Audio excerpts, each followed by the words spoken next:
तो हेलो दोस्तों, कैसे आप लोग। This is your educator Rohit and welcome to Upbright education. तो ये क्लास होने वाली है टॉप, जहाँ पे हम डिस्कस कर रहे हैं जो इम्पोर्टेंट क्वेश्चन होने वाले हैं डीएलएड एग्जाम के लिए। जैसे क्वेश्चन आपको प्रीवियस ईयर के पेपर में मिले थे और जो एक्सपेक्टेड हैं इस आने वाले पेपर में, तो आपको टाइप मिलेगा उन क्वेश्चनों का, और उन क्वेश्चनों को कैसे आपको टैकल करना है, कैसे आपको ट्रिक या जो कॉन्सेप्ट है वो आपको कैसे लगाने हैं। ठीक है, क्योंकि टाइम आपको पता है कितना आपको टाइम मैनेजमेंट करना बहुत ज़रूरी है पेपर सॉल्व करने के लिए, है ना। 50 क्वेश्चन है आपके पास मैथ्स में, 50 क्वेश्चन है आपके रीजनिंग में। तो सिर्फ टाइम मैनेजमेंट ही आपको क्या कर सकता है, फुल बटे फुल मार्क्स ला सकता है आपके लिए। ठीक है, तो देखेंगे आपको कैसे आपको टैकल करना है क्वेश्चन और कैसा आपको कॉन्सेप्ट लगाना है। ठीक है, तो शुरू करते हैं। जो पहला क्वेश्चन है, इससे पिछले वाले जो क्वेश्चन है वो पिछली वाली वीडियोस में हम डिस्कस कर चुके हैं। ठीक है, तो करते हैं स्टार्ट। तो क्वेश्चन है, परिमाप है आपके पास आयत का 40 मीटर और उसकी जो चौड़ाई है वो 8 मीटर है, तो उसका क्षेत्रफल आपको ज्ञात करना है। तो सबसे पहले आपको तीन चीज़ें यहाँ पे, दो चीज़ें आपको यहाँ पे पता होनी चाहिए। एक तो परिमाप आयत का और एक होना चाहिए क्षेत्रफल। ठीक है, तो जो पेरीमीटर होता है वो क्या होता है,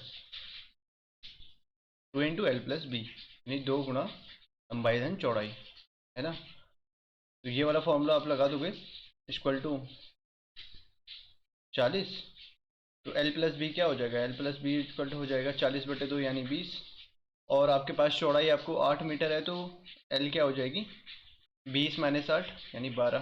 तो आपको क्या पूछा गया है, क्षेत्रफल। तो L × B होता है क्षेत्रफल, L × B कितना हो जाएगा, 12 × 8 हो जाएगा 96। तो आपका आंसर हो जाएगा 96। तो ऐसे ही आपको क्वेश्चन मिलने वाले हैं जो कॉन्सेप्चुअल होंगे। ठीक है, तो थोड़ा घुमा फिरा के दे रखे होंगे। अगला क्वेश्चन है, एक वर्ग की भुजा को 20% से बढ़ा दिया गया है और उसके क्षेत्रफल में कितना प्रतिशत की वृद्धि होगी। ठीक है, तो सबसे पहले आपको अगर परसेंटेज वाले क्वेश्चन करना है तो एक नंबर आपको क्या करना पड़ेगा, एज्यूम करना पड़ेगा। ठीक है, पहले आपको नंबर एज्यूम करना पड़ेगा, फिर उसमें क्या करो आप, जितना प्रतिशत बढ़ाने की बात करी है या प्रतिशत घटाने की बात करी है तो उस नंबर से करो।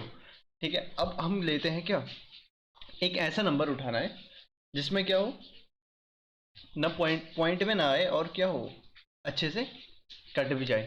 ठीक है, तो या तो आप 1000 लो या आप 10 लो या 100 लो। ठीक है, आपकी मर्जी है, बस ऐसा नंबर लेना है जिसमें क्या ना है, दशमलव में ना बने। ठीक है, इजीली कट जाए। ठीक है, तो हम लेते हैं 100, सबसे इजी होता है 100। अब देखो, वर्ग की भुजा, आपको वर्ग का क्षेत्रफल आपको पता होना चाहिए, है ना। वर्ग भुजा का स्क्वायर होता है। ठीक है, तो लेट करते हैं, पहले हमने माना एक वर्ग था, उसकी पहले थी भुजा 100 सेंटीमीटर। ठीक है, तो उसका क्षेत्रफल क्या हो जाएगा, पहले 100 का स्क्वायर कितना हो जाएगा, 10,000, है ना। अब ये क्या बोल रहा है, इस भुजा में 120 सॉरी 20% की वृद्धि होगी। अब 100 में 20% यानी 100 का 20%, 100 गुणा के 20/100 यानी 20। तो 100 में 20 जोड़ दोगे अब तो कितना आ जाएगा, 120, है ना। तो 120 का स्क्वायर करोगे, अब ये हो जाएगा, इसकी भुजा तो ये हो गई है ना, पहले की भुजा ये थी x, और अब क्या होगी है, जो भुजा थी उसमें 20% की वृद्धि हो चुकी है, तो वो 120 हो चुकी है, 120 सेंटीमीटर। तो अब इसका स्क्वायर करोगे तो ये हो जाएगा 144, 12 का स्क्वायर लगाओगे और 2 जीरो पीछे से ऐड कर दोगे, है ना। तो अब देखते हैं यहाँ पे, पहला का क्षेत्रफल था 10,000 और अब हो गया है 14,400। तो कितने की वृद्धि हो रही है, 4400 की वृद्धि हो रही है, किस पे, 10,000 पे और गुणा के 100, है ना। प्रतिशत की बात करिए तो यहाँ पे 4 जीरो से 4 जीरो ऊपर वाले कट जाएंगे, तो कितने प्रतिशत की वृद्धि हो रही है, 44%। ठीक है, थर्ड वाला ऑप्शन आपका आंसर हो जाएगा। इसको रेशियो मेथड से कैसे करते हैं, देखो 20% यानी इसको पहले जो परसेंटेज होता है उसको वैल्यू में कन्वर्ट करना होता है। ठीक है, तो 20% यानी 20/100 यानी 1/5।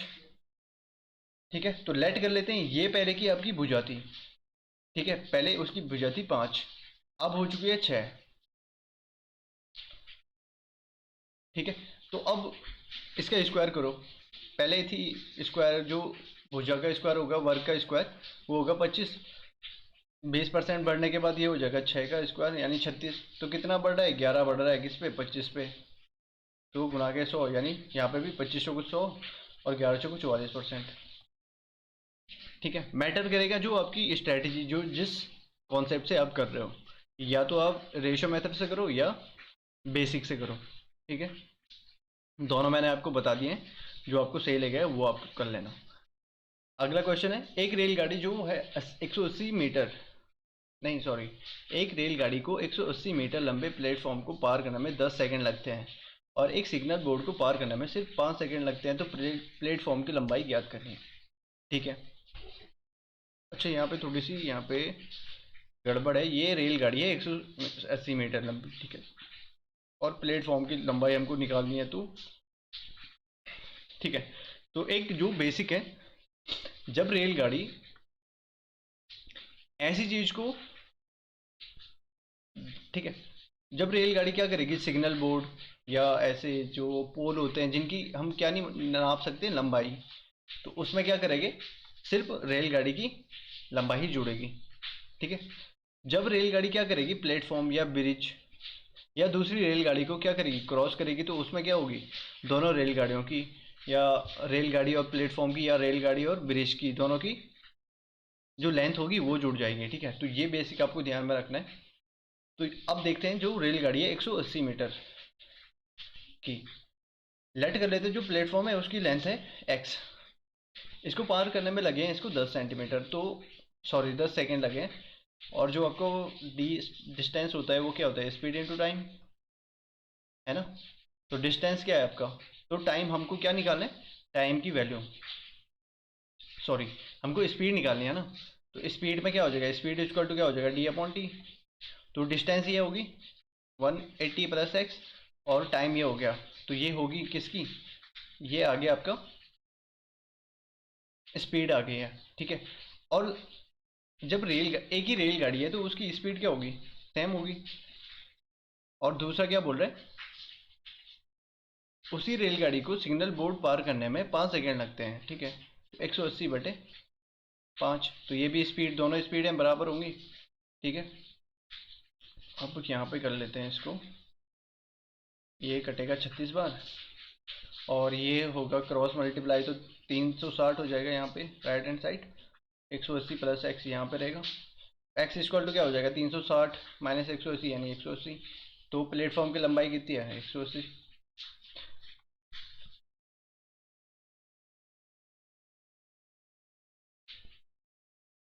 अगला क्वेश्चन है, राम और श्याम और रमेश की आयु का योग है 150। 2 साल पहले उनकी आयु का योग 3, 4, 5 के अनुपात में था, तो श्याम की वर्तमान आयु याद करनी है आपको। ठीक है, अब देखो इसमें दो तरीके से आप कर सकते हो, या तो रेशियो में क्या करो आप, ठीक है,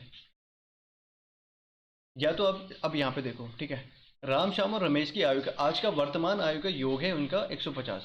ठीक है, तो 2 साल पहले कितनी होगी उनकी आयु, 2 साल पहले सब 2-2 साल छोटे होंगे ना, है ना। तो अगर वर्तमान आयु का योग 150 है, तो 2 साल पहले कितनी होगी, 6 घटा देंगे तो कितना हो जाएगा, 144। ठीक है, 2 साल पहले की होगी, और उनकी आयु का अनुपात 3, 4, 5 था। तो अब 144 जो है वो डिस्ट्रीब्यूट है 3, 4, 5 के रेशियो में, तो 4 और 3 7 5 12, तो 12x, तो x इक्वल टू क्या हो जाएगा, sorry x 12x, x equal to ये हो जाएगा, सॉरी 144/12, तो 12 आंसर आएगा आपका। तो यहाँ पे ये क्या हो जाएगा, 12 तो यहाँ 36, 12 चौको 48, 12 पंजे 60। ये तो किस, ये कब की थी, ये 2 साल पहले की आयु थी उनकी। तो शाम की वर्तमान आयु निकालनी है हमको, तो क्रमशः ही होंगे, तो ये 50 ये हो जाएगा, 38 ये होगा, और 62 ये होगा। ठीक है, तो शाम की वर्तमान आयु क्या है, 50।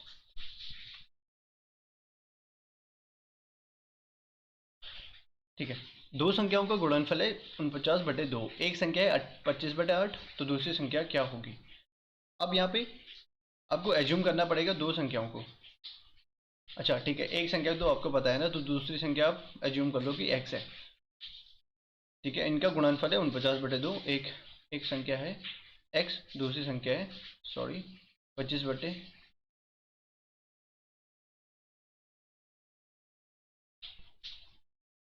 अच्छा,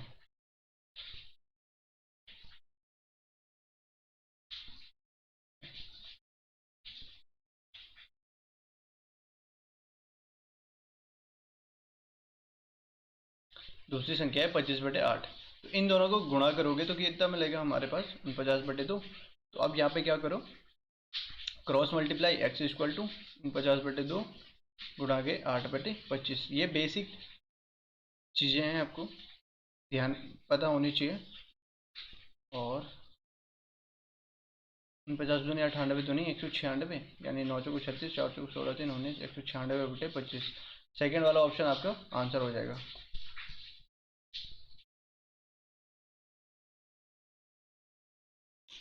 ठीक है, जो ये 41 वाला जो ये क्वेश्चन है, यहाँ पे क्या है, ये है वैल्यू में, है ना। एक ऐसा ही क्वेश्चन आएगा जब आपको परसेंटेज में दिया होगा। ठीक है, किसी पर्सन की क्या होगी, आपके पास इनकम होगी, बताया गया होगा कि इतना परसेंट उसने खर्च कर दिया है, फिर रिमेनिंग का इतना परसेंट आपको खर्च करना है, और बाद में शेष बच जाएगा कुछ। ठीक है, तो एक परसेंटेज बेस्ड होता है और दूसरा है वैल्यू बेस्ड। ठीक है, तो कंफ्यूज नहीं होना है। देखो, महेश अपनी आय का 1/4 भाग शिक्षा पर, 1/2 भाग खाने पर, और शेष का 1/8 भाग, इसको मत भूलना। ठीक है, जो शेष बोला है उसने, या ध्यान रखना, यहीं पे आपका क्वेश्चन गलत हो जाता है। ठीक है, शेष का 1/8 भाग कपड़े पे खर्च करता है। यदि उसकी आमदनी 7200 रुपये है तो वो कपड़े पर कितना खर्च करता है। ठीक है, अब यहाँ पे देखो, उसने पहले बोल रखा है उसकी जो इनकम है वो 7200 है। ठीक है, तो इसमें कुछ हम ज़्यादा बड़ा नहीं करेंगे। अब देखो, 7200 का 1/4 भाग क्या कर रहा है वो, एजुकेशन पे, तो यानी 7200/4 यानी 1800, ये एजुकेशन में दिया। 1/2 भाग 7200 का ही 1/2 भाग यानी 3600 कहाँ पे दिया, फूड पे। और शेष, अच्छा इतना तो खर्च कर दिया उसने, 5400, है ना। 3600 और 18 कितने हुए, 54, तो बचा कितना, 1800 बचा। अब उसने क्या बोला, शेष का 1/8 भाग कपड़े पे खर्च करता है। ठीक है, तो 1800 का 1/8 निकाल दो, आपका आंसर आ जाएगा। यानी 1800 का 1/8 यानी 1800/8 कर लो सीधे, तो ये हो जाएगा 8×2 = 16, और 200 बचा, तो 25 आटा 200, तो 225 आपका आंसर हो जाएगा, चौथा वाला ऑप्शन।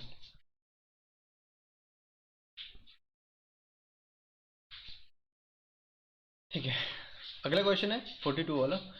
7 साल पहले शादी के समय पति और पत्नी की औसत आयु 25 साल थी। ठीक है, 7 साल पहले की थी 25 साल, तो वर्तमान वाली आपको आनी चाहिए, निकालते कैसे हैं। ठीक है, 7 साल पहले अगर 25 साल थी उनकी औसत आयु, यानी 50 टोटल थी, तो 7 और 7 14, आज की वर्तमान आयु कितनी होगी, 64 होगी दोनों की औसत, सॉरी टोटल, है ना, 64। अब पति पत्नी और एक बच्चे की औसत आयु 22 है, तो बच्चे की वर्तमान आयु क्या होगी। अब देखो, 7 साल ये तो मैंने आपको क्लियर कर दिया है। अगर उसकी 7 साल पहले दोनों की औसत आयु 25 साल थी, तो 7 साल बाद कितनी होगी यार, 7 पति भी बड़ा होगा, 7 पत्नी भी बड़ी होगी, तो टोटल 7 साल पहले 50 थी, तो 7 पति का जोड़ो 57, और 7 पत्नी की जोड़ो तो कितना हो गया, 64। तो आज की वर्तमान आयु कितनी है दोनों की मिला के, 64। अब उनका एक बच्चा हो चुका है, तो औसत आयु, तीनों की औसत आयु 22 है, यानी 3 × 22 यानी 66 टोटल है। ठीक है, टोटल मिला के कितना है, 66, और दोनों को मिला के पति और पत्नी की कितनी है, 64। तो बच्चे की वर्तमान आयु क्या है, 66 में से 64 बता दो 2, पहला वाला ऑप्शन आपका आंसर आ जाएगा।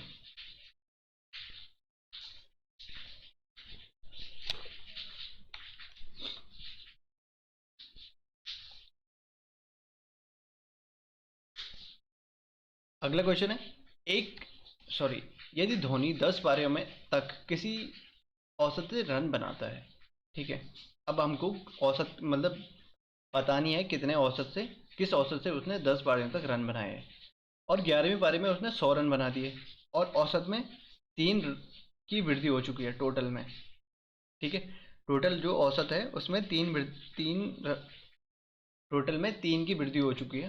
तो 10वीं पारी तक औसत क्या था, ये आपको निकालना है। तो लेट करते हैं, 10वीं पारी तक उसका था x, ठीक है। अगर 10 पारी तक उसने x औसत से रन बनाए थे, तो टोटल रन कितने बनाए थे उसने, 10x। यार आपके पास 4 संख्याएं हैं और चारों का औसत है 25, चारों का औसत है 25, तो टोटल कितना होगा, 25 को 100, ठीक है। तो वही चीज है। अब क्या बोल रहा है, 11वीं पारी में, ठीक है, उसने 100 रन बनाए हैं, और जो औसत x था वो हो चुका है x+3, तो टोटल कितना होगा, 11x+33, है ना। और उसने कितने रन बनाए, 100 रन बनाए 11वीं पारी में। तो अब हम अगर इसमें से ये पहले वाला टोटल घटा दें, टोटल घटा दें बाद वाले टोटल में से, तो ये होना चाहिए इसके बराबर, 100 के बराबर, ठीक है। तो 11x+33 -10x, ये होगा आपका 100 के बराबर, ठीक है। तो वेरिएबल को एक साथ ले आओ, यानी ये तो यही है, और जो नंबर है उनको एक साथ ले जाओ। तो 11 में से 1 गया, 11 में से 10 गया, तो 1 बचा, 1x, एक लिखने की जरूरत नहीं है। 100 में से 33 घटा दो, कितना बचेगा, 7 और 6। तो टोटल पहले का था 66, तो क्या बोला है, 10वीं पारी तक औसत कितना था, 600, सॉरी 66, 67, है ना। तो ये वाला टाइप पूछा जाता है, तो ये इसको थोड़ा अच्छे से प्रैक्टिस कर लेना। अगला क्वेश्चन है, एक संख्या को 465 से भाग दिया जाता है तो 25 शेष बचता है, यदि उसी संख्या को 15 से भाग दिया जाए तो शेषफल क्या बचेगा, ठीक है। नंबर्स सिस्टम का इंपॉर्टेंट क्वेश्चन है। अब देखो,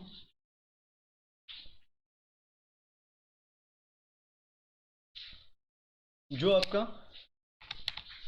डिविडेंड रूल होता है और डिविजिबिलिटी रूल, भाज्य इक्वल टू क्या होता है, भाजक गुणा के भागफल प्लस शेषफल। तो जो भाज्य होगा उसको हम किस फॉर्म में लिख सकते हैं, भाजक गुणा के भागफल प्लस शेषफल, ठीक है। तो चलो ठीक है, लिख के देता हूँ। जैसे देखो 15 16, पहले जो इसका कॉन्सेप्ट है उसके हिसाब से मैं समझाता हूँ, ठीक है।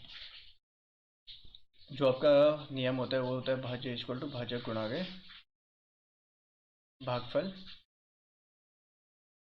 प्लस शेषफल, ठीक है। इतना तो सबको आता होगा,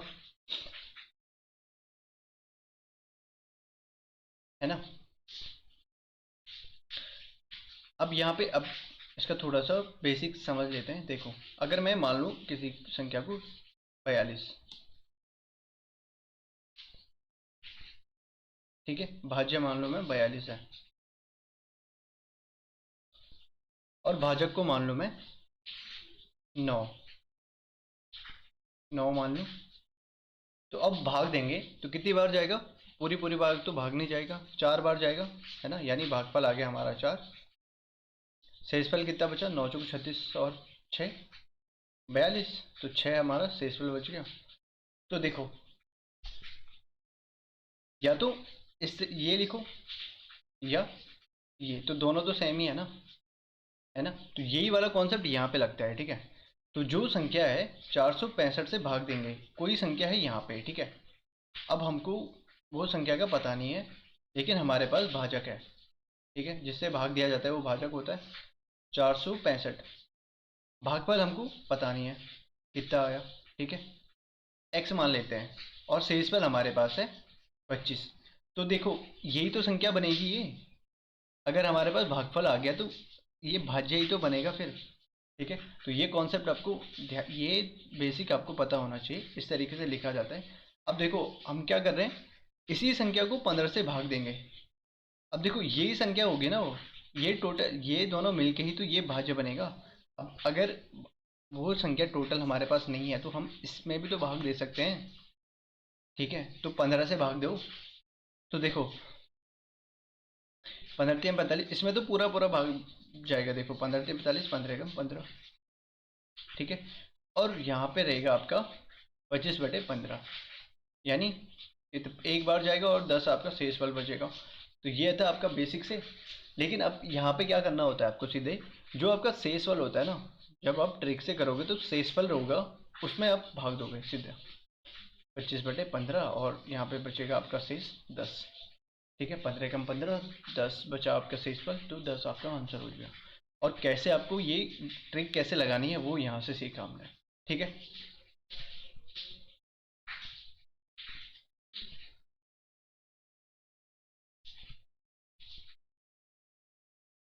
अगला क्वेश्चन देखते हैं, बस एक लास्ट क्वेश्चन है।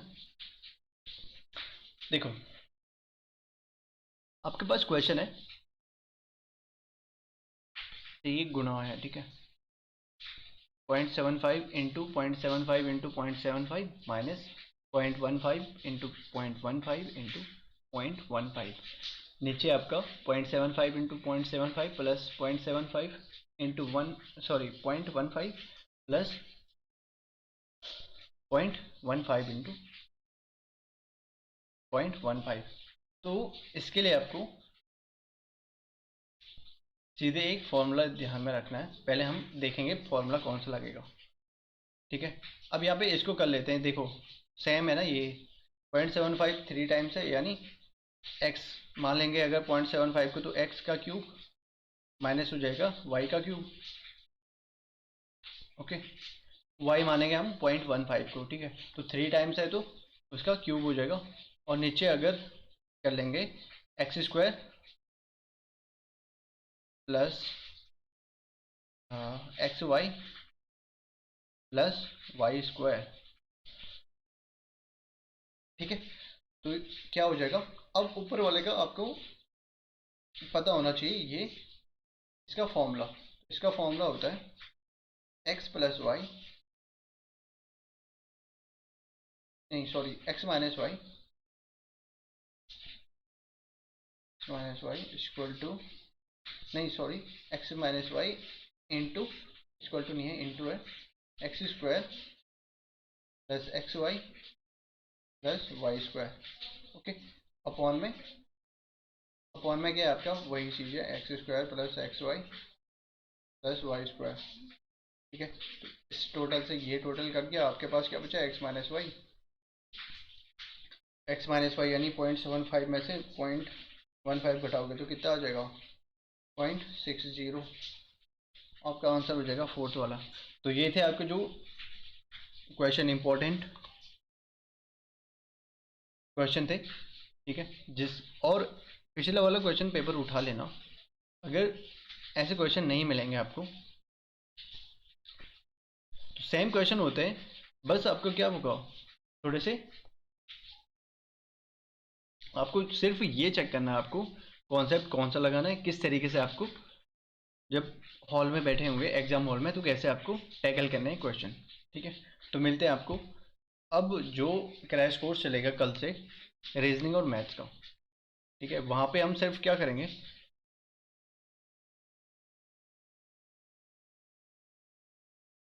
जो बचा है आपके पास 30 और 20 50, सॉरी 20 मई को पेपर है, तो हाँ अप्रोक्स 45 से 50 दिन का आपके पास टाइम है अभी। तो देखते हैं, और मॉक आपको मिलते रहेंगे। ठीक है, मॉक आपको मिलते ही रहेंगे, 25-25 क्वेश्चन आपको मिलेंगे मैथ्स और रीजनिंग के, वीकली में या तो 2-3 बार। ठीक है, लेकिन जो क्रैश कोर्स रहेगा वो मैं कोशिश करूँगा हर दिन आपको मैथ्स और रीजनिंग की क्लासेस मिलती रहें। ठीक है, और जीएस का आपको मॉक भी 2-3